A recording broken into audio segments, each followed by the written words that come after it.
What's going on, everybody? Brian Mann here, Hands-On Auto Training. End of day, October 7th, 2021. Guys, it's a beautiful day in Cleveland. I'm enjoying this weather. We got some big news. Premium members, we have our meeting tonight at 8 p.m. Eastern Standard Time. We're going to be going over a little bit of a case study on that GMC Acadia. I want to talk about different diagnostic approaches with that.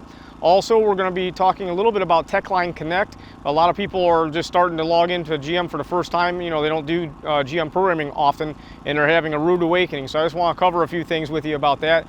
And also, I wanted to talk a little bit about the logic gates and my 555 timer circuit. I've been playing with some stuff, and I have some realizations. I'm really having a fun time learning about these things. So be sure to check that out. Now, tomorrow we have our Uscope giveaway. So if you're a Premium Record member, you are entered into the drawing, and we're going to give away a Uscope tomorrow. I'm not sure exactly what time yet, but here we are, the first job of the day. Got a late start because I was working on other stuff. This is a 2007. And it has a replacement transmission control module. That guy lives down there. I don't think you guys can see it because of the lighting, but it's been replaced. Check this out. I don't know if you guys can see. I'm trying to get it so you guys can see this. We have 34 DTCs in the transmission control module. Wow. I didn't even check them out yet, but one thing I want to show you guys, the customer had replaced the transmission control module, and since then the speedometer hasn't worked and it's not shifting right, and you can see dead giveaway. We should always know this. We got a check engine light, that's good, and we don't have a prindle lit up. So hopefully after we program it, we'll get a prindle. And I'll be the first one to tell you I'm not really concerned with documenting all these codes because there's so many of them. There's a lot of stuff going on, output speed sensor, all kinds of codes. So this could even have a bad fuse or something. Wouldn't surprise me. So, well, I guess I called it. 2534 code sitting right here. So let's see if we can get the software in here. For those of you who don't know, I'm very much a fan of trains. You probably can't hear it because I got my lav mic on, but pretty cool stuff. I like watching that. And we're going to click on Replace and Program, and Next. Guys, I may not have this on the video because of the lighting, we'll see, but we're going to go over here to Transmission Control Module and click on Next. All the calibrations here are unrecognized, so we're going to go ahead and hit Start Programming and see what happens.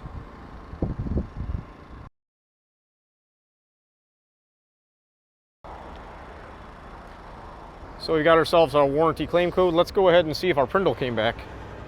That'd be awesome if it did, right? Hey, look at that. We do have a prindle. Awesome. We'll go ahead and turn the key off for a second. Turn it back on. One thing I should have told you guys about is I didn't even pay attention. I didn't notice this was an aftermarket radio. That's a classier one. It kind of blended in very well. If I was to have any problems with the programming airing out, I'd be pulling a fuse for that. Now we got our key back on. I'm going to clear all DTCs. Like I said many times before, this function is fantastic on the SPS programming. It clears all the codes in all the modules. Otherwise, you'll be going through one at a time on GM Tech 2 Win. At this point, we're going to go back into this vehicle and see if we happen to have 34 codes still in the engine or transmission control module. I'm hoping we don't have any. This was a WT and powertrain. This was a 35K. We're going to transmission. I'm looking for something not 34. And 0, that's a good number there. So at this point, let's go back and reset the adapts on this. Should be under special functions, reset transmission adapts, press enter. We'll hit the reset button. And it's time for this to take a test drive. All right, check this out. I was packing up thinking I was on my way, and then we popped the check engine light, and basically the code in the engine control module said we had a code in the transmission, and the code in the transmission is this 2534. This is a ignition 1 low voltage. So I've hit the exit button. I want to show you here. Take a look at all of our data. These are fun codes to look at because it's pretty easy. Ignition voltage, 0 volts. So I'm gonna go see if they want me to tackle this or not. All right, everybody, there's gotta be about 15 different ways to go about this problem, but I'm just gonna show you how I go about it. I wanna find a fuse for that. I wanna figure out where that ignition voltage comes from. So we're going to all data here. And once that gets logged in, I'm gonna go ahead and type in my VIN number here. Or we can just type in 2007 Impala, that'll be faster. 2000 Impala, 7 Impala, 3.5. And I'm just going to take a look at my diagrams. And I think I'd like to see the electrical OE. A lot of times electrical OE will have a one-page diagram showing just a specific system. Like it'll show all the powers and grounds to a engine computer. Maybe it's under automatic transmission. I must have passed it up, huh? There we go. So this is a 4T65E. Let's just go ahead and take a look at this picture here. I'm thinking they're just going to give us a single page, one picture that's going to have the powers and grounds, and I think that's what we got here. Let's take a look. So right here we got our battery positive ECM TCM, and then this is ignition main relay TCM fuse 10. So, and that's our ignition 1. And to the best of my knowledge on this diagram, is showing us everything we need to have for this transmission control module. Anytime we see the dotted line in the diagram, of course, there's multiple more diagrams behind it. As you see, there's all kinds of other inputs and stuff. But we're concerned with this. This is the underhood fuse block, trans fuse, 10 amp. We do have a lot of hokey wiring over here, I'll tell you that right now. There is an ECM TCM fuse, that's a 15 amper. That's not the one we want. We want this 10 amp trans fuse over here. It should be right here. Now, I always like to test my meter anytime I do anything. Here we go, 12 volts, and that fuse is right up here. It's the top one, so I'm gonna go on both sides of that.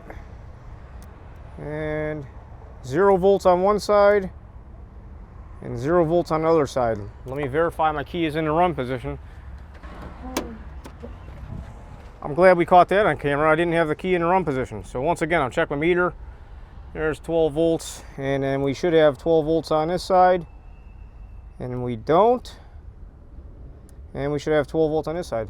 Oh, there we go, 12.7 and low voltage. So we have ourselves a blown fuse here for starters. Guys, I always recommend that you go ahead and test that way before you go pulling fuses. Sometimes people pull fuses and they put them in the wrong position, cause all kinds of other problems. I always like to test with the meter before I do anything. At this point, I want to go back into the Tech 2 and check our codes. And you can see our ignition voltage is back. That's good. So let's go to DTCs, and you'll see it's passed now. So I don't know if this was a 2 key cycle event that caused this to happen, or if we have something that's shorting out somewhere. I want to show you guys some parts of this harness. This is pretty rough. You see, a lot of these older GMs are getting to be like this. This stuff just shreds and falls apart as you touch it. The transmission control module, like I said before, lives here, but it powers up all of the solenoids. The ignition 1 fuse, I'm sure, powers up, or TCM fuse powers up these solenoids. There's a lot of rough wiring, so I want to make sure we take a good look around, make sure nothing else is in real bad shape anywhere, because this is pretty crusty here. And this goes down here. Next up, we got ourselves a little copy and paste reworking action. So the last job of the day that I got to was a 16 Malibu. It's got a very interesting problem. I'll probably end up going to the shop and probably making a video of it. The last job of the day that I had to get to was a 2016 Malibu, and this thing's been a problem car for the shop for a little while. I'll probably get back there tomorrow and take a look at it. I'm hoping to. It kind of feels to me like the transmission is engaging in drive. If you start the vehicle up, it'll run and idle, no problems. You can idle for a long time. I believe it test drives okay. There's no problems except for a harsh downshift, if I'm not mistaken, come to a stop. But once you put this in drive and idle for more than 10 seconds, it'll stall. But it feels like the transmission's binding up. So this is going to be an interesting one. I'm hoping to have time to get that tomorrow. Guys, I appreciate everybody watching. You guys have a great night. We'll see the members at the meeting soon. Bye-bye.